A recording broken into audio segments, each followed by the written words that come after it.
So it looks like Sony done went and made themselves a Wii U gamepad. I don't know. You tell me. So obviously, you know, it used to be called Project Q, and now they finally revealed more about it. Although I'm still confused.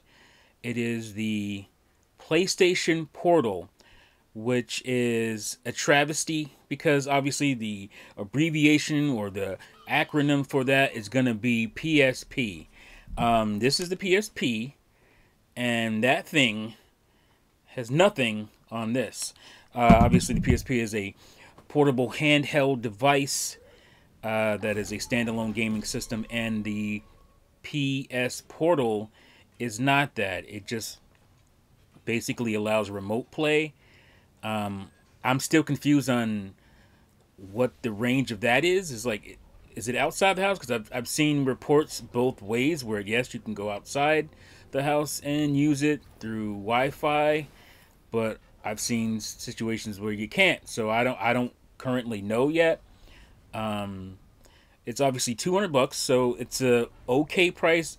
I think it should have been $149 or cheaper for what it has or doesn't have. Obviously, one of the biggest sticking points is that it doesn't have Bluetooth, and it's basically because they want to sell you their proprietary headphones. And you would think they learned their lesson with using proprietary hardware when it comes to their devices, because that didn't go well for the PSP.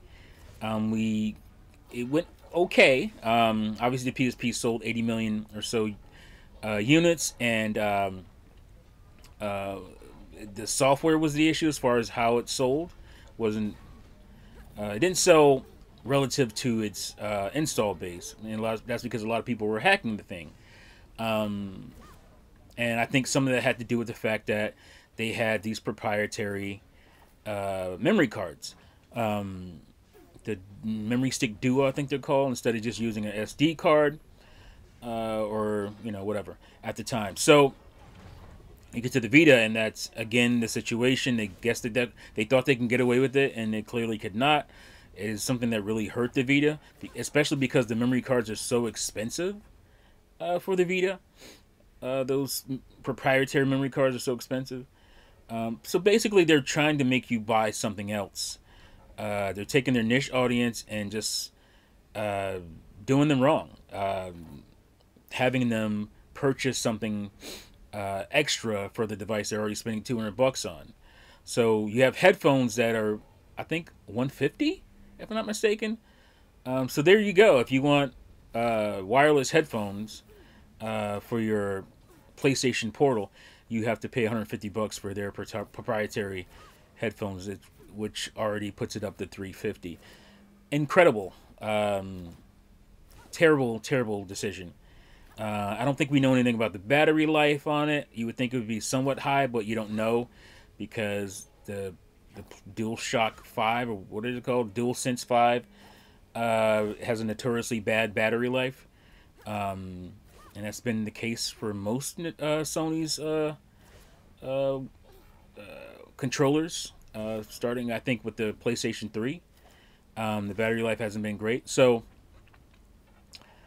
I don't know who this is for. It could have been for somebody like me who likes to do off TV play.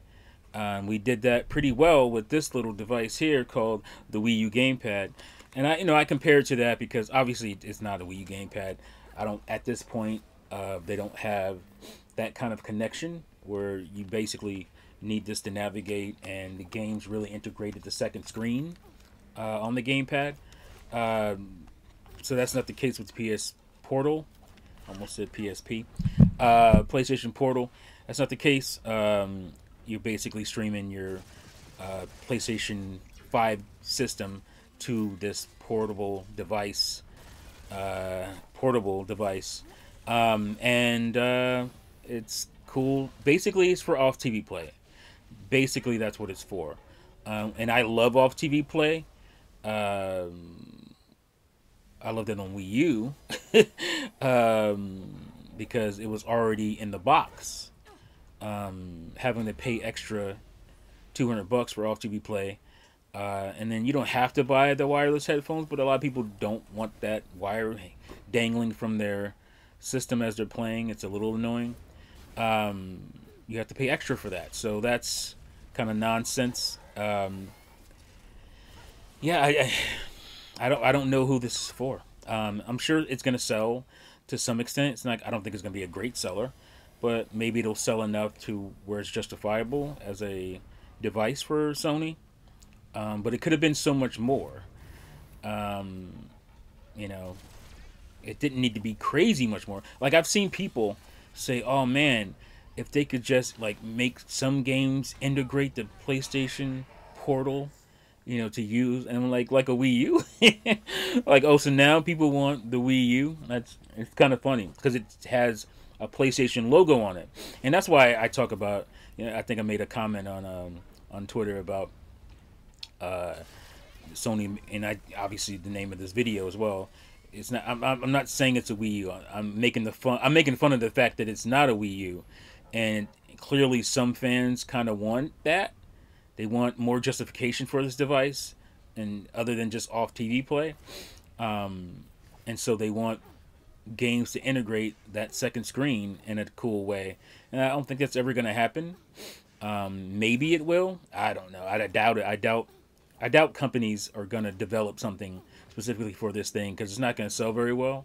So they're not going to waste the time to do that. I mean, people didn't want to do that for the gamepad, and it's like in the box. Like, people didn't want to do a little bit extra work to make their games cooler using the gamepad. So they're definitely not going to do it for something that's going to be super niche device.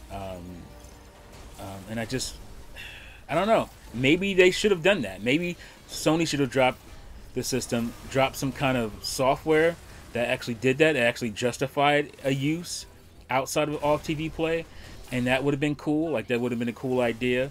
Not everybody was going to care about that. You know, make the main use of it off TV play, but, you know, give some kind of incentive. Think a little bit further outside the box, and make a Wii U type of game. I think you would have got more people to buy it. You probably would have got me to buy it at some point, because I really like the Wii U gamepad integration when it's there. And so they could have had something, they had a niche thing already, but then they could have had something a little extra on the side, a little flavor on the side to get other people to maybe pick it up and be interested.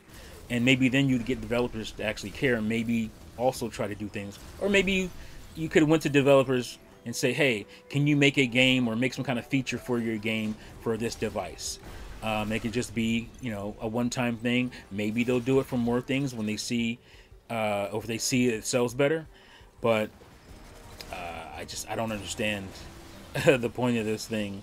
And to call it the PSP, I mean, because that's basically what the acronym is a disgrace to this beautiful handheld here, which is probably, arguably, my favorite handheld of all time.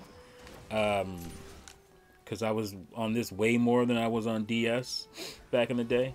Because this also played movies, had a movie player, and it had music integration. You can play it. So I would be on the bus to school, college, and I'd be rocking my PSP, listening to music off my memory card, and that was a cool feature that you didn't really get with the DS and also the movie stuff. So because I was on the bus a lot, you know, traveling back and forth, and I could, you know, pass my time playing games, but also if I didn't feel like it, just watch something or listen to something. So that was a cool thing. And this is back before, you know, the iPod was out, but you know, this is back before it was like really crazy as far as everybody doing that kind of thing. So, but yeah, I don't know.